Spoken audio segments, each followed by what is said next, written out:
दोस्तों आज की इस वीडियो में हम बर-ए-आज़म अफ्रीका के शुमाल मगरबी और बर-ए-आज़म एशिया के सनाई जजीरा नुमा पर वाक़े एक मुल्क मिस्र की सैर करने वाले हैं और बात करने वाले हैं इस मुल्क की तारीख और इस मुल्क के दिलचस्प और अजीब हकाइक की। मिस्र की तारीख, तहजीब व तमद्दन और सकाफत हजारों साल पुरानी है। हम अक्सर मिस्र में वाक़े अहरामों और दरियाए नील के बारे में तो सुनते रहते हैं। इन सब के अलावा मिस्र इस्लामी तारीख का भी गहवारा रहा है। हजरत मूसा और हजरत यूसुफ के दौरे नबूवत में मिस्र का बहुत बड़ा नाम मिलता है। जब अल्लाह पाक ने अपने प्यारे अंबिया को बनी इसराइल की तरफ नबी बनाकर भेजा तो ये लोग देवी देवताओं की पूजा किया करते थे। कहा जाता है कि बनी इसराइल के कमोबेश 1400 देवता थे जिनकी वो पूजा किया करते थे। इनका सबसे बड़ा देवता रा हुआ करता था जिसे वो सूरज देवता कहा करते थे। मिस्र की तारीख के बारे में कहा जाता है कि ये वो खिता था जहां 3200 कबले मसीह में बादशाह मारनर ने तमाम मिस्र की छोटी बड़ी रियासतों को फतह करके एक हुकूमत के ज़ेर तसल्लुत कर लिया था और यूं मिस्र पर फिरौनों की हुकूमत चलने लगी। यहां मैं एक बात मजीद आप लोगों को बताता चलूं कि फिरौन किसी इंसान का नाम नहीं था। फिरौन मिस्र में हुकूमत करने वाले बादशाहों को कहा जाता था, बिल्कुल वैसे ही जैसे हिंदुस्तान में बादशाह, चीन में खाकान, रूस में जार, रोम में कैसर, जबकि ईरान में बादशाह को कसरा कहा जाता था। इन बादशाहों यानी फिरौनों और उस वक्त के लोगों का ख्याल था कि एक ऐसा वक्त भी आएगा जब वो दोबारा जिंदा होकर अपनी जिंदगियां गुजारेंगे। इसी मकसद के लिए फिरौनों ने कई अहराम तामीर करवाए जहां वो अपनी मम्मीज को महफूज किया करते थे। मुहक्किकीन के नजदीक इन अहरामों का मकसद बादशाहों का अपनी लाशों को मम्मीज की सूरत में महफूज करके यहाँ रखना था। इसीलिए इन अहरामों का आगाज किया गया था। मिस्र की तारीख में बनने वाला सबसे पहला अहराम 2600 कबले मसीह में फिरौन डिजोजर ने बनवाया था। चंद सालों बाद मिस्र के अगले फिरौन ने गीजा का अजीमुल शान अहराम तामीर करवाया। इस अहराम को तामीर करने में कहा जाता है कि कमोबेश 20 साल लगे थे, जिनमें 2 मिलियन से ज्यादा चूने और पत्थर के ब्लॉक्स का इस्तेमाल किया गया था। इस फिरौन को तारीख खूफू के नाम से जानती है। यही वजह है कि इस अहराम को हरमे खूफू भी कहा जाता है। इस बादशाह ने 2589 कबले मसीह तक मिस्र में हुक्मरानी की। सिर्फ मिस्र ही नहीं, उर्दन और शाम के ज्यादातर इलाके इन्हीं के कब्जे में हुआ करते थे। मिस्र के बादशाहों ने इस सल्तनत को बढ़ाने के लिए अफ्रीका और अरब के काफी ममालिक को अपने कब्जे में ले लिया और ताकतवर बनते गए। इन बादशाहों ने अल्लाह ताला के अहकामात की नाफरमानियां की और अपने ही आप को सब कुछ समझने लगे। यही वजह थी कि अल्लाह ताला ने सैकड़ों अंबिया को सिर्फ इसी कौम पर मबूस फरमाया और फिर वो वक्त आया जब अल्लाह ताला ने हजरत मूसा को इस कौम पर मबूस फरमाया। इस वक्त मिस्र के 19वें शाही खानदान के तीसरे फिरौन रमसीस सानी का दौरे हुकूमत था। यानी ये वो बादशाह था जिसके दौरे हुकूमत में हजरत मूसा की पैदाइश हुई और इसी बादशाह के घर में अल्लाह के हुक्म से आपकी परवरिश भी हुई। बादशाह रमसीस सानी के दौरे हुकूमत में ही बादशाहत उसने अपने बेटे मनफता को सौंप दी। यही वो बादशाह था जो हजरत मूसा का पीछा कर रहा था जब हजरत मूसा और अहले ईमान वालों के लिए अल्लाह ताला ने बहराए कलजिम को 2 हिस्सों में तकसीम कर दिया। जब फिरौन अपने साथियों के हमरा समुंदर में बने इस रास्ते के बीचों बीच पहुंच गया तो अल्लाह ताला ने समुंदर को हुक्म दिया कि मिल जा, तो वो मिल गया।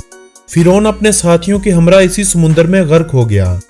आसारे कदीमा वालों के नजदीक इस बादशाह का दौरे हुकूमत 12वीं सदी कबले मसीह का था। इन फिरौनों की लाशों और इनके दौरे हुकूमत का अंदाजा मिस्र के अहरामों और इन नक्शो नगार से होता है जो इन बादशाहों ने अपने दौरे हुकूमत में बनवा रखे थे, जो आजकल मिस्र के अजायब घर में महफूज हैं। 664 कबले मसीह से 332 कबले मसीह तक यानी 2 सदियों से ज्यादा अरसा मिस्र ईरानी सल्तनत फारसिया के कब्जे में चला गया, जिसे अलेक्जेंडर ने दोबारा फतेह करते हुए मकदूनिया का हिस्सा बना दिया। यही वो बादशाह था जिसे तारीख सिकंदर आजम के नाम से जानती है। सिकंदर की मौत के बाद सिकंदर के जानशीनों ने कुछ अरसा बादशाहत के इस सिलसिले को कायम रखा।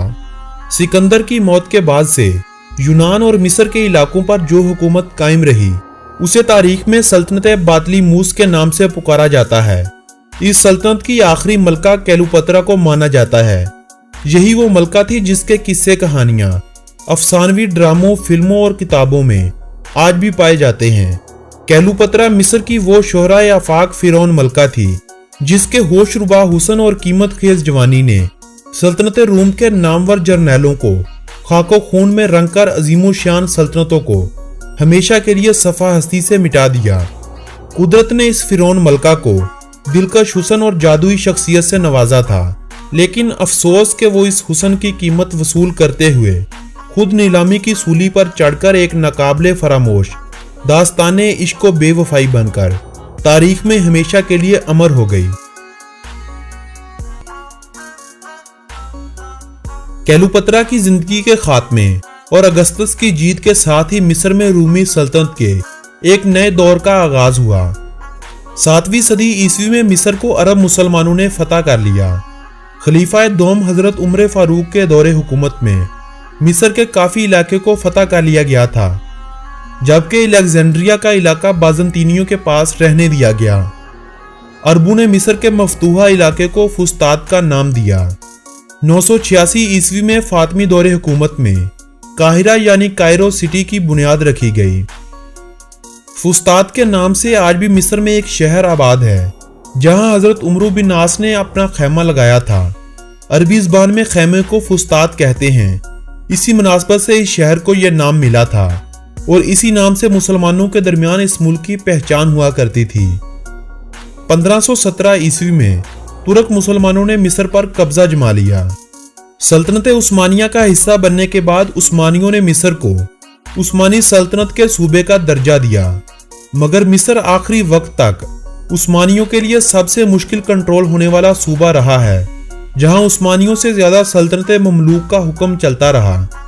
1798 में नेपोलियन बोनापार्ट ने मिस्र के काफी हिस्सों पर हमले किए और मिस्र को फ्रांसीसी हुकूमत के मातहत करने की भरपूर कोशिशें की, मगर इनकी कोशिशों को हुकूमत बरतानिया ने नाकाम बना दिया और खुद इस मुल्क पर काबिज होने लगे। अब एक तरफ बरतानवी राज, दूसरी तरफ उस्मानी हुकूमत, जबकि तीसरी तरफ ममलूक सल्तनत इस मुल्क पर हुक्मरानी के ख्वाब सजाए कब्जे कर रही थी। लेकिन इस मुल्क पर अंदरूनी तौर पर मोहम्मद अली पाशा के खानदान का राज कायम हो चुका था, जो अल्बेनिया और उस्मानी हुकूमत के एक सिपा सालार थे। 28 फरवरी 1922 में इसी खानदान ने हुकूमत बरतानिया के कब्जे को मानने से इनकार कर दिया और वाज़ेह तौर पर यह ऐलान किया कि मिस्र एक आज़ाद और खुद मुख्तार मुल्क है। तुर्कों और बरतानवियों के दरमियान एक सदी से ज़ायद अरसा इस खित्ते पर जंगें होती रहीं। 1922 में आज़ादी का ऐलान करने के साथ ही मुल्क में इनकलाबियों ने जोर पकड़ा और अपने मुतालबात के लिए तहरीकें चलाई गईं। 23 जुलाई 1952 का वो दिन था जब इनकलाबियों की सुन ली गई। तब से इस दिन को मिस्र में इनकलाबी दिन के तौर पर मनाया जाने लगा। अगले साल 18 जून को मिस्र जमहूरी मुल्क करार पाया। अपनी आज़ादी के बाद से मिस्र के इसराइल से ताल्लुकात खराब हो गए, जो आज तक सही नहीं हो पाए। इसराइल और मिस्र के दरमियान कई बार जंगों का आगाज हो चुका है। मिस्र ही वो पहला मुल्क था जिसके सदर ने बाकायदा तौर पर इसराइल का दौरा भी किया था। आज मिस्र का जमीनी रकबा 10,02,450 मरबा किलोमीटर है और यह मुल्क अपने रकबे के एतबार से दुनिया का 29वां बड़ा मुल्क है, जबकि इस मुल्क की आबादी 2017 में लगाए गए एक अंदाजे के मुताबिक 9,79,44,500 अफराद थी, जिसकी बुनियाद पर इस मुल्क को दुनिया का 14वां बड़ा आबादी वाला मुल्क माना गया था। कायरो सिटी यानी काहिरा शहर इस मुल्क का दारुल हुकूमत और सबसे बड़ा शहर होने का एजाज रखता है। मशरिक़ वुस्ता और अरब दुनिया का सबसे बड़ा शहर होने के साथ साथ इस शहर को दुनिया का 15वां बड़ा शहर भी माना गया है।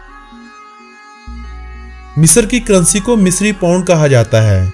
इनका एक पाउंड पाकिस्तानी 7.51 रुपयों जबकि 3.95 इंडियन रुपयों के बराबर है। वक्त के लिहाज से मिस्र पाकिस्तान से 3 घंटे पीछे है। यह मुल्क पाकिस्तान से 3,763 किलोमीटर की दूरी पर वाक़या है। पाकिस्तान के क़याम के बाद से 1951 में दोनों ममालिक के दरमियान सफारती ताल्लुकात कायम हो चुका था, लेकिन इससे कबल कायदे आजम भी मिस्र का बाकायदा तौर पर दौरा कर चुके थे। पाकिस्तान ने इसराइल के खिलाफ मिस्र की जंगों में फौजी और माली मुआवनत भी की है। आज भी पाकिस्तान और मिस्र के ताल्लुकात इतने बुरे नहीं हैं।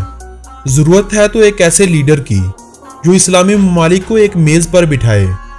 मिस्र जाने के लिए पाकिस्तानियों को इस्लामाबाद में कायम मिस्र की एम्बेसी से वीजा हासिल करना पड़ता है, तभी मिस्र में पाकिस्तानियों को दाखिले की इजाजत मिलती है। तकरीबन 1000 के करीब पाकिस्तानी इस वक्त मिस्र में मुकीम हैं। मिस्र का मुकम्मल नाम अरब रिपब्लिक ऑफ इजिप्ट यानी अरब जमहूरिया मिस्र है। मिस्र अरबों की हामल आबादी वाला सबसे बड़ा मुल्क है। कमल का फूल इस मुल्क का कौमी फूल है। अंजीर का दरख्त इस मुल्क का कौमी दरख्त है। मिस्र अफ्रीका का दूसरा बड़ा मुल्क है। मिस्र का 90% रकबा सहराओं पर मुश्तमिल है। मिस्र की आमदनी का एक बड़ा हिस्सा ज़राअत के शोबे से आता है, मगर इस मुल्क में ज़राअत के शोबे से सिर्फ 30% आबादी मुंसलिक है, जबकि 15% सियाहत के शोबे से जुड़ी हुई है। मूवी इंडस्ट्री के हवाले से मिस्र अरब दुनिया का पहला मुल्क था जहां सबसे पहले इस सनत की तरफ सरकारी सतह पर जोर दिया गया था। मिस्र के टीवी चैनल्स पर हुकूमत की इजाजत के बगैर कोई भी प्रोग्राम नशर नहीं हो सकता। कहा जाता है कि कदीम मिस्र तामीर तरक्की के साथ साथ फैशन का भी गहवारा हुआ करता था। मिस्र में दुनिया का सबसे पुराना ड्रेस भी खोजा गया है, जिसके बारे में ये कियास आराइयां जारी हैं कि इस ड्रेस की उम्र कोई 5000 साल पुरानी है। आज की ये वीडियो अगर आप दोस्तों को पसंद आई हो तो इस वीडियो को अपने अजीजों अहबाब के साथ व्हाट्सएप और फेसबुक वॉल पर शेयर करते हुए अपनी पसंदीदगी का इजहार करें। मेरी हौसला अफजाई के लिए इस वीडियो को लाइक करना मत भूलिएगा। अपनी राय के इजहार के लिए कमेंट बॉक्स का इस्तेमाल करें। आपसे मुलाकात होगी बहुत जल्द एक नई वीडियो के साथ। तब तक के लिए मुझे दीजिएगा इजाजत। अल्लाह निगहबान।